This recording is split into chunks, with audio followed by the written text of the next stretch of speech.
Rolls Royce दुनिया की सबसे महंगी कारें और सबसे बेहतरीन हवाई जहाज के इंजन बनाता है। इस $7 बिलियन कंपनी की स्थापना एक ऐसे लड़के ने की जो न कभी स्कूल गया, ऊपर से गरीबी में उसकी परवरिश हुई। हेनरी रॉयस नाम के इस लड़के ने महज 20 पाउंड से इस $7 बिलियन की कंपनी का निर्माण किया। हेनरी का जन्म 1863 में हुआ।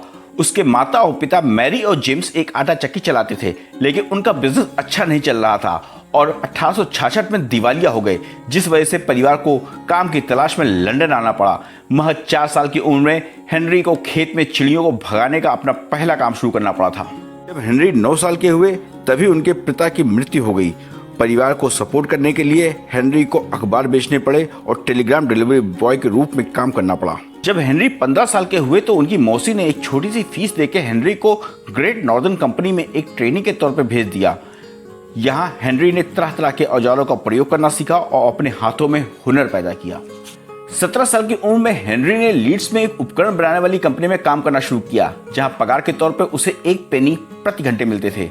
फिर वो लिवरपूल में electric light and power company में काम करने लगे। सबसे बढ़िया नौकरी एक चीफ इलेक्ट्रीशियन के तौर पे मैक्सिम वेस्टर्न नामक कंपनी में मिली, लेकिन 1884 में ये कंपनी बंद हो गई और हेनरी एक बार फिर बेरोजगार हो गए। इस बार हेनरी ने किसी और के लिए काम करने के बजाय खुद के लिए काम करने को चुना। वे जानते थे कि नया काम शुरू करने के लिए पैसों की जरूरत होगी। उन्होंने अपने साथियों से अपने साथ जुड़ने के लिए कहा। हर्नेस्ट क्लेमोंट नाम का उनका साथी उनके साथ जोखिम उठाने के लिए तैयार हो गया। 1884 में दोनों ने मिलकर HF रॉयल्स एंड कंपनी नाम की कंपनी शुरू की। उन्होंने मार्केट में अपना पहला प्रोडक्ट लॉन्च किया, इलेक्ट्रिक डोरबेल। प्रोडक्ट चलने लगा। उन्होंने इसके बाद कई प्रोडक्ट बनाए, जैसे इलेक्ट्रिक क्रेन, इलेक्ट्रिक जनरेटर। साल 1899 तक कंपनी का मार्केट कैप 30,000 पाउंड हो गया, जो आज के $1 मिलियन के बराबर है। इतनी सफलता के बावजूद हेनरी के दिमाग में कुछ और ही चल रहा था। वे दुनिया की सबसे शानदार कार बनाना चाहते थे। 20वीं सदी के शुरुआत में बहुत कम लोगों के पास कार थी। हेनरी ने 1901 में 2 सिलेंडर वाली एक फ्रेंच कार खरीदी जो खस्ता हालत में थी। हेनरी ने उसे चलने लायक बना दिया।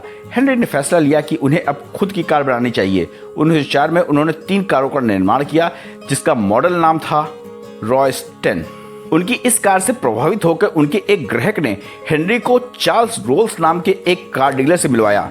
जब चार्ल्स रोल्स और हेनरी रॉयस मिले तो किसी ने कल्पना नहीं की थी कि ये दोनों मिलकर इतिहास रच देंगे, क्योंकि दोनों का बैकग्राउंड उत्तर और दक्षिण की तरह था। जहां हेनरी की परवरिश गरीबी और संघर्षों में बीती थी, वहीं चार्ल्स रोल्स एक चांदी का चम्मच के साथ पैदा हुए थे।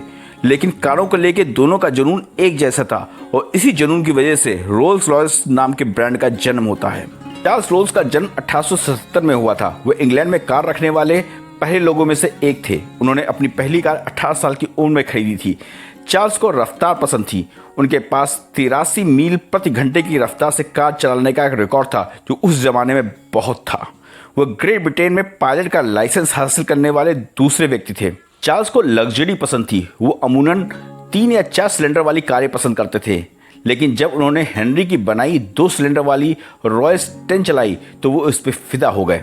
1904 में चार्ल्स रोल्स और हेनरी रॉयस ने ऑफिशियली रोल्स रॉयस की नींव रखी। उस वक्त चार्ल्स की उम्र 27 और हेनरी की 41 वर्ष थी। हेनरी के पास जहां तजुर्बा था, वहीं चार्ल्स के पास उमंग और उत्साह।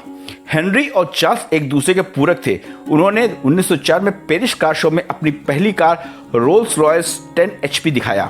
उस वक्त इस कार की कीमत थी 395 पाउंड। उन्होंने वैसी 16 कारें बनाई थी। उनमें से एक कार 2007 में एक नीलामी में $3.2 मिलियन में बिकी। साल 1906 में उन्होंने अपने कार का दूसरा model Rolls Royce silver ghost को उतारा। इस कार में सभी पार्ट्स चांदी और एल्युमिनियम के बने हुए थे।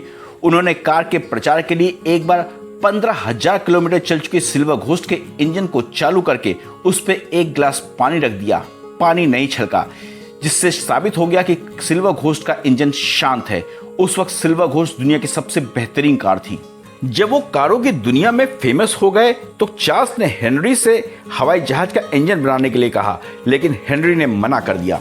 कंपनी की बढ़ती सफलता को देखते हुए चार्ल्स के पास हवाई जहाजों पर ध्यान देने के लिए पर्याप्त समय था। इसलिए चार्ल्स ने कंपनी के तकनीकी निर्देशक के पद से इस्तीफा दे दिया। साल 1910 में चार्ल्स इंग्लिश चैनल को पार करने वाले दुनिया के पहले शख्स बने, लेकिन अफसोस 1910 में ही पेरिस में एक एयर शो के दौरान विमान को लैंडिंग कराते वक्त उनका विमान दुर्घटनाग्रस्त हो गया और उनकी मृत्यु हो गई। चार्ल्स रोल्स विमान दुर्घटना में जान गंवाने वाले इंग्लैंड के पहले व्यक्ति थे। उस वक्त वे महज 32 साल के थे। अपने साथी से बिछड़ने के बाद हेनरी का भी स्वास्थ्य बिगड़ने लगा। अब वे फैक्ट्री से ज्यादा समय घर पे ही बिताने लगे। प्रथम विश्व युद्ध से ठीक पहले उन्होंने हवाई जहाज के इंजन बनाने शुरू किए। 1914 में रोल्स रॉयस ने ईगल इंजन बनाए और मित्र देशों के सभी विमानों में इसका इस्तेमाल हुआ और यहीं से रोल्स रॉयस की एंट्री विमान इंजन मैन्युफैक्चरिंग में होती है। 1921 तक रोल्स रॉयस की कारों का डिमांड इतना हो गया था कि 3 साल का वेटिंग पीरियड हो गया था। बढ़ती डिमांड को देखते हुए हेनरी रॉयस ने स्प्रिंगफील्ड में एक और फैक्ट्री की आधारशिला रखी। अगले 10 सालों में इस फैक्ट्री से 2944 कारें निकली। इतनी कम संख्या इसलिए क्योंकि आज भी रोल्स रॉयस की हर कार को हाथों से बनाया जाता है और एक कार को बनने में 6 महीने तक का समय लग जाता है। 1930 में हेनरी रॉयस को Order of the British Empire से सम्मानित किया गया। 70 साल की उम्र में हेनरी ने दुनिया से अलविदा कह दिया। वीडियो पसंद आई हो तो लाइक और शेयर करने के साथ चैनल को सब्सक्राइब करके बेल आइकन दबाना ना भूलें और ऐसे ही ज्ञानवर्धक कंटेंट के लिए आप हमारे चैनल की मेंबरशिप भी ले सकते हैं। धन्यवाद।